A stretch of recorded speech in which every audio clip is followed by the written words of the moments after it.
Assalamualaikum warahmatullahi taala wabarakatuh. Alhamdulillah rabbil alamin, assalatu wassalamu ala asyrafil anbiya'i wal mursalin wa ala alihi washabbihi ajma'in. Subhanaka la ilma lana illa ma 'allamtana innaka antal halimul hakim. Rabbi sadri wa yassir li amri wal 'uqdatam min lisani yafqahu qawli. Alhamdulillah, kita sama-sama panjatkan kesyukuran kita kepada Allah Subhanahu wa taala, diberi kesempatan kita untuk bersama pada malam yang berbahagia ini. Saya ucapkan terima kasih di atas kesediaan Ayahanda Pengerusi Masjid Darussalam memberikan keizinan untuk saya berkongsi sedikit ilmu, berkongsi sedikit motivasi pada malam ini bersama-sama dengan tuan-tuan dan puan-puan, dan begitu juga ya kepada barisan ahli jawatan kuasa masjid, tuan imam ya, dan semuanya yang bersama dalam majlis. Jadi alhamdulillah. Jadi insya-Allah ya, kesempatan yang singkat kita kongsikan bersama-sama. Untuk makluman, boleh panggil saya Cikgu Syukri sahaja, bukan ustaz belum start lagi. Nama cikgu sekolah dulu yang ajar di sekolah, asal daripada Kuching, orang Kuching, bukan orang Melaya. Okey, nama orang Kuching. Orang kampung nombor 6, orang Madah dulu. Alright, so alhamdulillah. Tajuk yang Cikgu Syukri pilih pada malam ni lain sikit daripada yang biasa. Selalu kita ada tajuk yang yang berbentuk nampak macam biasalah, macam tajuk-tajuk untuk kuliah maghrib biasa. Dan tajuk pada malam ni Cikgu Syukri pilih antara bangun ataupun mati lemas.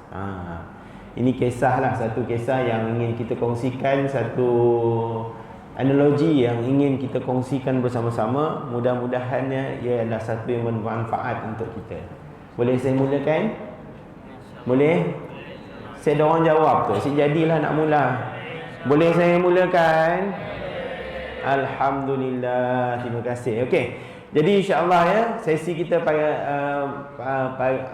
malam ni insya-Allah. Okey, kita mulakan dengan antara bangun ataupun mati lemas. Jadi untuk tajuk ni saya suka untuk kongsikan ya, bila saya ke surau, bila saya ke masjid, saya suka kongsikan. Okey, jadi kita mulakan insya-Allah. Yang pertama sekali, bila tengok gambar yang ada kat depan ni, kita akan okey, kita tengok dulu gambar kat depan ni. Ini adalah merupakan diri anda, diri kita. Okey, yang ni gambar diri kita. Lebih kurang lain bila tengok gambar tu, lukisan kartunnya, ini gambar diri kita. Dan tolong bayangkan bila saya kata diri anda ataupun diri kita, cuba anda tolong bayangkan anda berada dalam keadaan satu situasi yang sangat kritikal. Macam mana tu maksud kritikalnya? Dalam keadaan anda sedang berada di dalam apa? Dalam rumah? Tak. Dalam apa? Dalam kereta? Tak. Rupa-rupanya anda sebenarnya sedang berada di dalam air. Anda sedang tenggelam di dalam air, dan keadaan anda tenggelam dalam air tersebut adalah dalam keadaan yang pertama, iaitu anda dalam keadaan yang sangat, tengok rupa pun dah macam semacam lah, terendam dalam air, dalam keadaan yang kita sangat lemas. Itu yang pertama. Bila dah lemas, selain daripada dalam keadaan air yang banyak tersebut dalam keadaan lemas, kita pula dalam keadaan yang kedua, dalam keadaan yang tak sedarkan diri. Sedar, aduh, dah lah tenggelam masuk dalam air, tiba-tiba tak sedarkan diri. Dan sudah tentu bila dalam keadaan yang semikian, apa yang kita rasa? Kita rasa selesa kah? Rasa okey kah? Siap ada apa-apa kah? Kalau dah terendam ke dalam air, tenggelam dalam air, dalam keadaan lemas, lepas tu pun kita tak sedarkan diri kita, maksudnya kita dalam keadaan yang kesuntukan apa? Kesuntukan masa. Betul? Dalam beberapa saat lagi, mungkin dalam masa 10 saat, 20 saat, 30 saat, air akan masuk ke dalam rongga badan kita, dan kita terus akhirnya paru-paru kita dipenuhi dengan air, dan akhirnya kita akan mati. Jadi kita sudah tentu dalam keadaan yang masa yang sangat suntuk. So apa yang kita nak lakukan dalam keadaan tersebut? Dalam keadaan kita lemas, kita tak sedarkan diri, kita kesuntukan masa. Okey, apa yang kita nak buat pada waktu tersebut? Ya soalannya. Apa yang kita nak buat pada waktu ni? Apa yang kita nak buat? Okey, walaupun pada waktu itu mungkin anda sekarang ni tengah dalam keadaan mengalami satu mimpi. Dalam sedang bermimpi, tengah dalam satu mimpi yang indah. Rupa-rupanya tengah bermimpi, walaupun dah lemas tapi tengah bermimpi. Mimpi. Okey? So apa yang perlu dibuat bila dalam keadaan yang sedemikian? Sudah tentu tak ada lain. Mau ke tak mau, kita mesti sedar, kita mesti bangun, betul?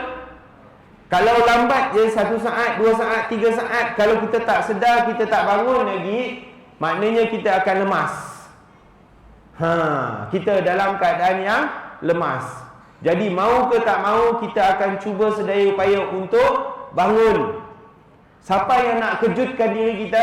Tak ada orang lain nak kejutkan diri kita. Kita kena kejutkan diri kita sendiri. Oi, bangun, bangun, bangun, cepat. Mesti bangun. Cuba untuk angkat dan bangun. Betul? Angkat dan bangun dan sedar. Walaupun dalam mimpi tadi, tinggalkan mimpi yang indah tersebut sebab saat dan masanya sangat kritikal. Usaha sungguh-sungguh untuk angkat dan bangun. Bila nak kata usaha untuk angkat dan bangun, maknanya kita akan cuba angkat dan bangun. Ya, kalau tengok daripada gambar ni, daripada kita ni nampak tertidur, nampak macam tak sedar. Okey, kita kena bangun. Sedarkan diri, angkat dan bangun. Bila dah angkat dan bangun, kita akan cuba sedaya upaya untuk berenang. Pergi ke mana? Berenang ke mana? Nak naik ke atas. Betul? Supaya apa? Bila kita dapat berenang naik ke atas, barulah kita dapat bernafas. Barulah kita dapat sumber oksigen. Setuju ke tak setuju, tuan-tuan dan puan-puan? Ya, jadi kita kena berenang. Cuba sedaya upaya untuk bergerak, sedar dan bangun supaya kita dapat naik sampai ke atas.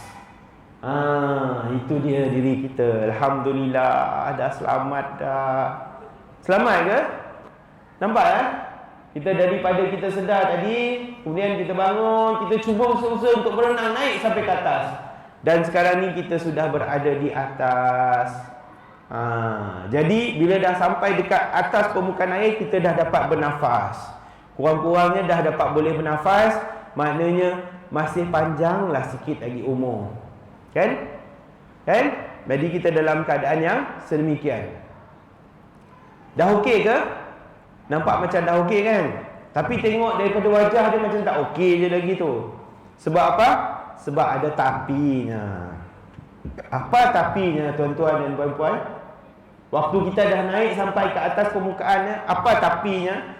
Tapi rupa-rupanya ada sesuatu yang sedang menarik kita kembali ke bawah. Aish, tadi kita dah cuba naik sampai ke atas permukaan, tiba-tiba rasa macam ada sesuatu yang menarik kita ke bawah. Rupa-rupanya kita baru sedar ada rantai yang mengikat dekat kaki kita. Rantai yang mengikat dekat kaki kita yang sedang terapung dekat atasnya. Ada rantai yang mengikat dekat kaki kita. Dan kita dirantai pada seorang sepupu kita, petunggal kata orang Madah. Okey, petunggal kita yang sedang dalam keadaan apa? Sedang dalam keadaan yang lemas dan tak sedarkan diri. Maksudnya sepupu kita dah kat bawah ya, dia dalam keadaan sedar, dia sedar juga, dia dalam keadaan lemas juga. Jadi akibatnya badannya yang berat untuk menarik, ya, beban yang berat pada dirinya menarik kaki kita sehingga kan kita rasa tak dapat nak naik sampai ke atas, tak dapat nak terus bertahan di atas. Sampai macam tu sekali tuan-tuan dan puan-puan. Bila dah keadaan tersebut mendesak, apa yang kita nak buat? Apa yang patut kita lakukan pada waktu tu? Cari gunting ke nak potong rantai ni? Mana ada gunting dalam laut, dalam sungai? Apa yang patut kita buat? Cari kunci ke nak buka rantai ni? Pun tak dapat. So apa yang agak-agak yang kita kena buat? Maksudnya Saya ada cara lain. Apa caranya yang lain? Saya ada cara lain. Satu cara aja. Apa? Kita perlu berenang balik ke dalam air, perlu berenang masuk lagi ke dalam air untuk apa? Untuk kejutkan petunggal kita ya, sepupu kita ya, perlu dikejutkan. Kita kena kejutkan petunggal kita ya. Oi, bangun, sedar. Bangun. Kita kena kejutkan petunggal kita ya. Oi, lemas. Kita tu dalam lemas. Bangun, sedarkan diri. Sebab apa kita gagal nak selamatnya? Sebab apa? Sebab kita suka gila dengan petunggal kita ya kan? Siklah. Kadang-kadang orang suka dengan petunggal pun nak. Sebab apa kita sibuk nak selamatkannya? Bukan kerana kita suka gila pun dengannya. Kan? Kadang-kadang kita suka.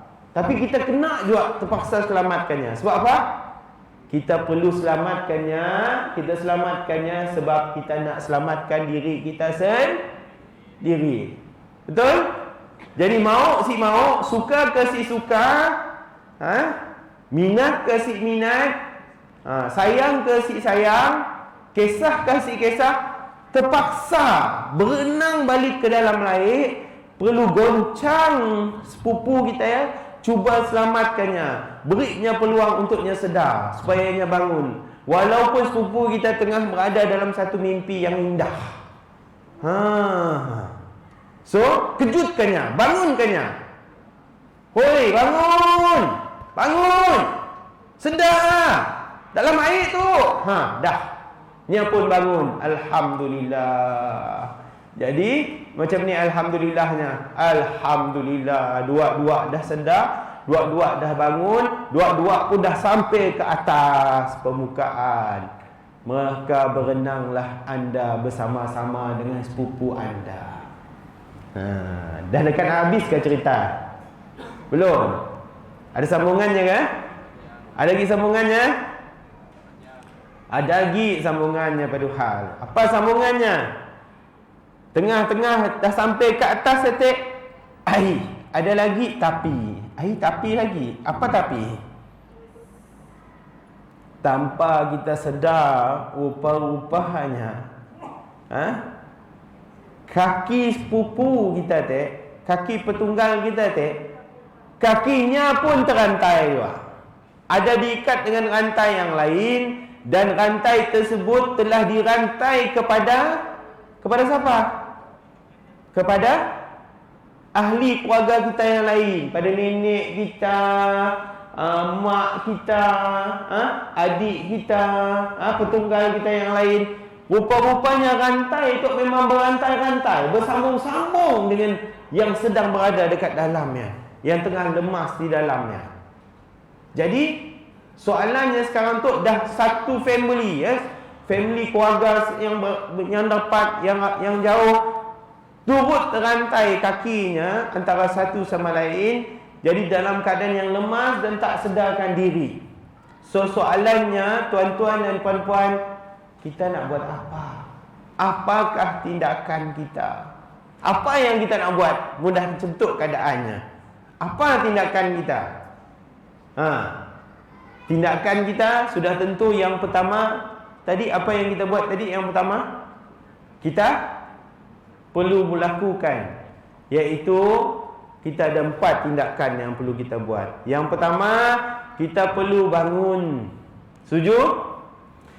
Bila dah kita bangun, awal tadi kita dah sedar, lepas ya kita akan cuba sedaya payah untuk berenang ke atas. Benda yang kita dah buat sebelum ni. Dah 2 tindakan. Kali yang ketiga, apa yang perlu kita buat dengan petunggal kita yang tengah pengsan, yang tengah leput sedarkan diri tadi? Apa yang kita telah buat? Kita telah kejutkannya. Bangun! Beri tahu kepadanya, kita tu sedang lemas. Beri tahunya tentang kebenaran. Suruhnya sedar, Oi, cepat bangun. Kita tu dah lemas tu. Sekejap lagi. Maksudnya kita beri tahunya tentang kebenaran. Dan nak beri tahu kebenaran dengan orang tu bukan senang. Betul sih?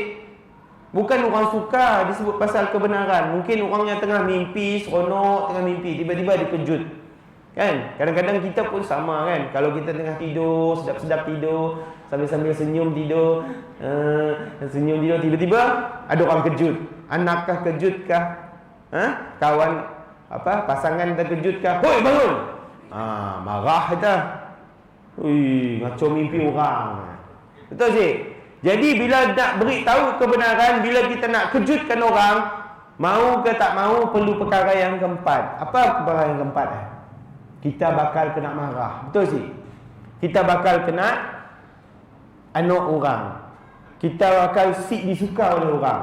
Jadi mau kita perlu sabar. 4 perkara yang akan berlaku.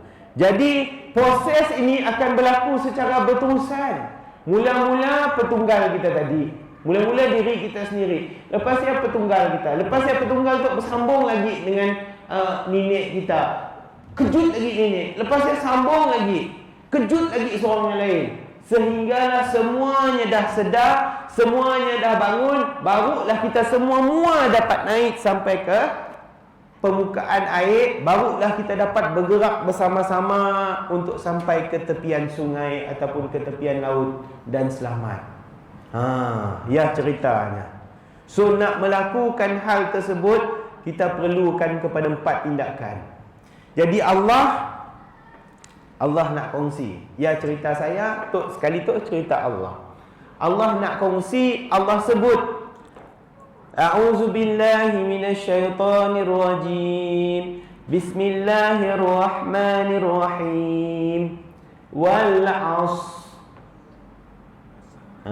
Apa benda tu wal 'asr?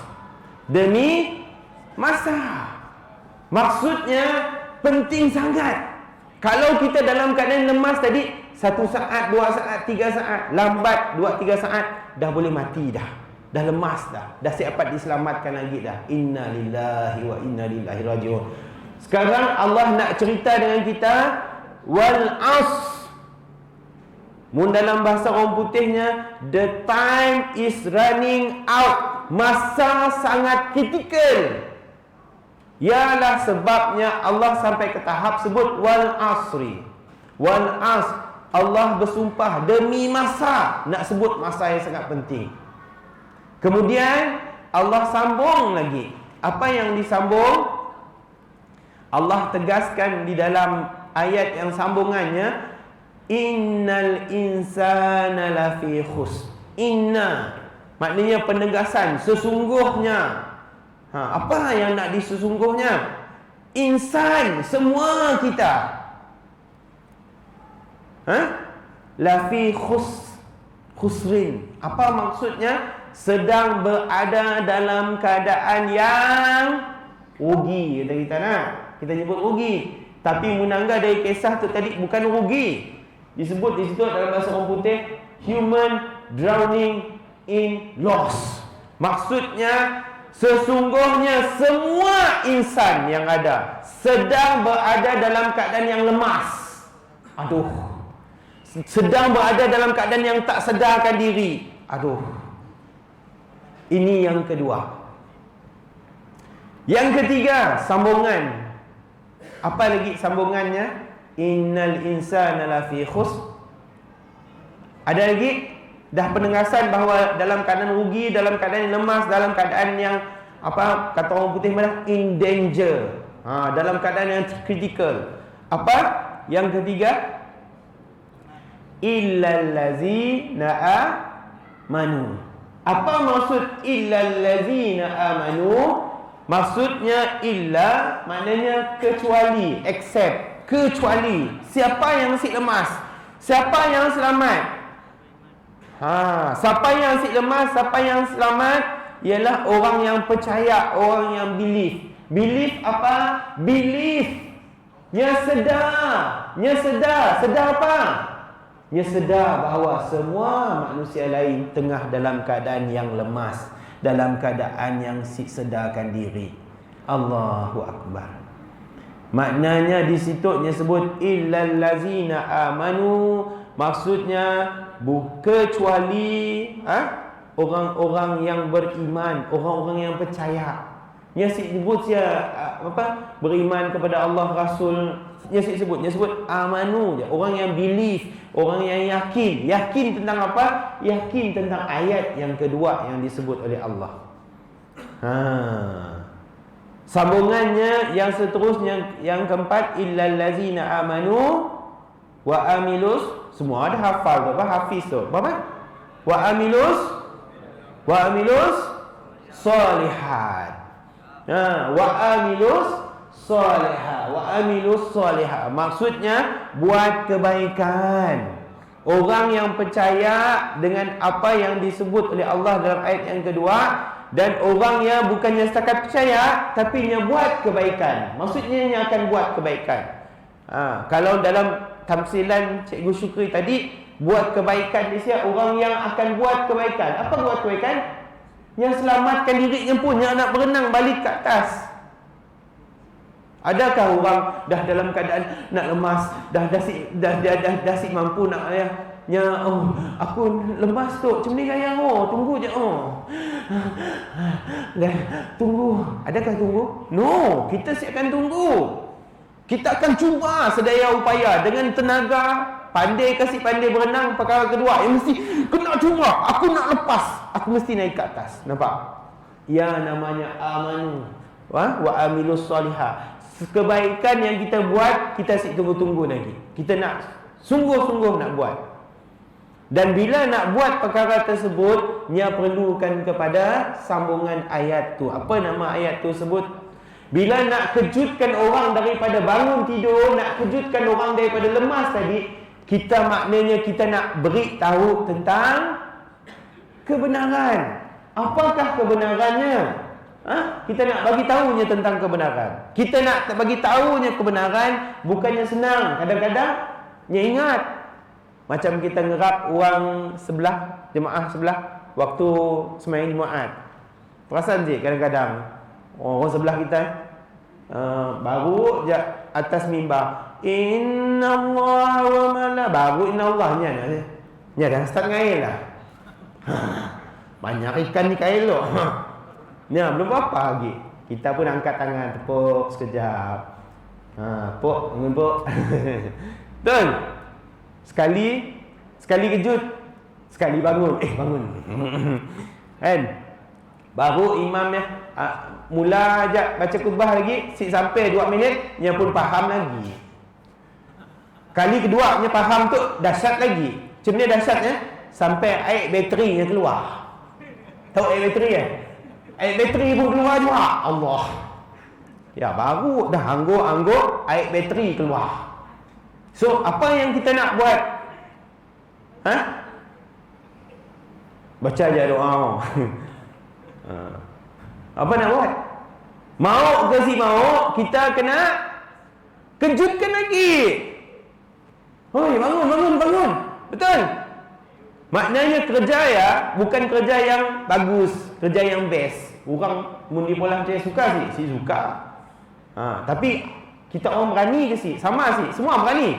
Nak kejutkan orang. Oh, bangun. Mu anak sendiri mungkin bolehlah 2-3 kali. Mu orang lainnya dah selas orangnya. Kau nampak tu? Nampak tu? Orang baca khutbah, tiba-tiba ahli jemaah bertumbuk. Isunya tidur. Ya jak. That's why bila nak beri kebenaran, bila nak tegur orang, perlu banyak-banyak yang namanya sabar. Allahu Akbar. Perlu banyak sabar, tuan-tuan dan puan-puan. Perlu banyak sabar. Masya Allah. Kalau nak beri kebenaran dengan orang, nak tegur orang, nak pujuk anak-anak, nak pujuk isteri untuk pakai tudung contohnya, perlu banyak sabar. Musik sabar, si habis, si dapat.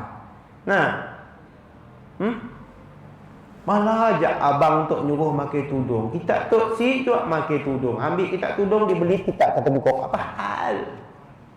Contoh kan. Tapi kena banyak sabar. Bila dah sabar banyak, beri lagi kebenaran, terangkan lagi, pujuk lagi. Ialah namanya sabar. Bila sabar tu watawasau bis sabr. Watawasau bis sabr tu maknanya perlu diberi secara sal. Bukannya sehari, bukannya 2 hari, bukannya 3 hari. Contoh macam anak-anak nak diajar bab salat, hari-hari kena pesan. Dah sembahyang. Hari-hari kita kena ingat. Bukan setakat hari-hari, mun salat sampai tiap-tiap waktu. Zuhur dah. Asar dah. Nampak? Inilah kita mau ke tak mau, kita kena buat. Inilah yang disebut oleh Allah dalam satu surah yang pendek, yang biasanya belum majlis nak berakhir, insya-Allah kita tutup majlis kita dengan membaca tasbih kifarah dari suratul As. Betul? Sebab apa? Nak ingatkan kita tentang betapa pentingnya masa yang berlalu selepas habis ceramah. Masa yang untuk apa? Masa untuk apa? Cuba tuan-tuan jawab. Masa untuk apa? Sebab apa lepas habis ceramah perlu baca surah Al-As?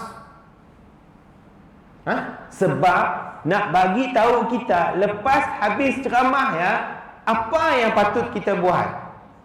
Apa? Ada jamuan, makan. Ya, sebab baca surah Al-As sebab makan. Ya kan? Bukan.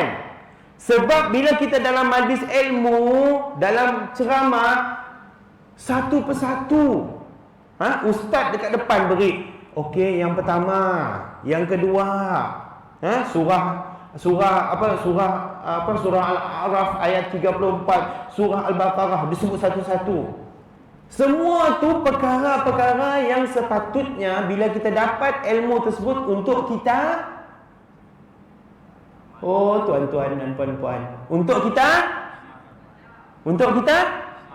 simpan amal. Allahu Akbar. Betul? Ya, sebabnya ayat surah Al-As ni memberitahu orang yang rugi siapa? Siapa orang yang rugi? Orang yang hanya dengar lepas habis ceramah habis. Bila kita perhatikan dalam keadaan yang suasana yang saya tunjukkan tadi, bila kita perhatikan, maaf sebutlah, sama-sama kita tegur diri kita pun hari tu, malam tu. Macam ni kita tu. Kadang-kadang kita tu rasa, innal ladzina amanu, alhamdulillah aku beriman, wa amilus salihah, aku soleh, hari-hari aku ke masjid, hari-hari aku ke subuh si tinggal, masya-Allah. Lebih daripada 40 hari lagi dah habis dah subuh, tiap-tiap hari subuh. Dah habis dah subuh. Maksudnya dah habis 40 hari ya. Kan? Alhamdulillah dah berjaya. Tapi yang tuntutan yang seterusnya yang Allah minta minta apa? Rupa-rupanya kaki kita, diri kita masih tertarik untuk masuk ke dalam neraka. Walaupun kita dah sembahyang, walaupun kita dah beriman, walaupun kita dah banyak sedekah. Apa hal tuan-tuan dan puan-puan? Sebab ada kaki kita tengah dirantai oleh ahli keluarga kita yang sedang lemas, yang sedang tidak sedarkan diri. Ada anak kita yang sembahyang di rumah. Ada isteri kita yang belum lagi menutup aurat dengan sempurna. Hari-hari ngagak jiran sebelah. Hari tu kita makan bawang apa hari tu? Kami di rumah nak makan bawang putih aja. Saya dah makan bawang merah. Kita rumah kita. Ya rumah orang sebelah mana? Hari-harinya pergi jiran sebelah mula bawang. Malah aja membawang bawang putih, bawang merah, bawang bakul. Kan? Betul? Jadi benda tu yang kita sebenarnya kadang-kadang kita terlepas pandang. Kita mau, kita buat kebaikan, kita beriman, kita buat yang kebaikan, tapi kita lupa. Kaki kita masih terrantai, tertarik oleh kerana ada yang di bawah tanggungjawab kita, kita terlepas pandang. Bukan saya nak madah hari tu kita hari tu lepas habis ceramah tu pergi tarik anak kita kau si semayang bapak tampar muka. Bukan macam ni Maknanya kita kena ada usaha hujung. Hari tu okey, hari tu bapak belanja makan, nak makan apa? Tapi tak semayang lalu, okey, bawa kita pergi makan, hujung. Contoh. Kan? Tapi yalah kena sabarlah. Sebab waktunya semayang nawai itu lillah KFC. Bukan lillahi ta'ala. Siapa permulaan daripadanya si semayang langsung. Kajian yang menunjukkan ada sidak yang buat kajian bahawa rakyat di Malaysia 80% si semayang. Allahu Akbar. Maksud apa 80%? 80% maknanya daripada 10 orang 2 orang je semayang. Yang lainnya si semayang. Bila lagi kita yang ada di suruh, ada di masjid tu nak ubah benda kita nak tukar supaya orang di Malaysia tu bila buat statistik 80% orang semayang, 2 orang je 20% si semayang, 2 orang je si semayang. Yang si semayangnya pun datang hate sebenarnya. Sampai macam ni sekali. Yang kita mahu sebenarnya. Ialah yang sebenarnya yang disebut dalam surah Al-As ini. Jadi nak selamatkan, okey, bila kita sebut pasal 4 syarat nak selamatkan diri kita sendiri daripada azab api neraka, nak selamatkan diri kita daripada di padang mahsyar nanti dituntut oleh Allah satu persatu. Yang pertama syaratnya apa? Iman. Kena ada keimanan pada Allah. Dan yang digandingkan dalam ayat Al-Quran, amanu wa amilus solihah. Kena buat amal soleh. Ini yang pertama, yang kedua. Dan yang ketiga, yang si dapat si dipola. Suka ke si suka, mau ke si mau, mesti pola. Mula daripada habis semayang isyak, balik ke rumah, terus buat perkara apa beritahu kebenaran. Dan beritahu kebenaran itu bukannya senang, perlu kepada kesabaran. Jadi ialah pilihan tuan-tuan dan puan-puan. Saya mohon maaf, soalan yang terakhir, apakah pilihan anda? Untuk bangunkah ataupun nak teruskan dengan mati lemas? Wallahu a'lam. Yang baik daripada Allah. Cikgu Syukri mohon maaf atas kesilapan, keterlanjuran kata. Mungkin ada kesempatan di hari yang lain kita akan dapat bersama insya-Allah Jadi saya ucapkan terima kasih. Wabillahi taufik wal hidayah. Wassalamualaikum warahmatullahi taala wabarakatuh.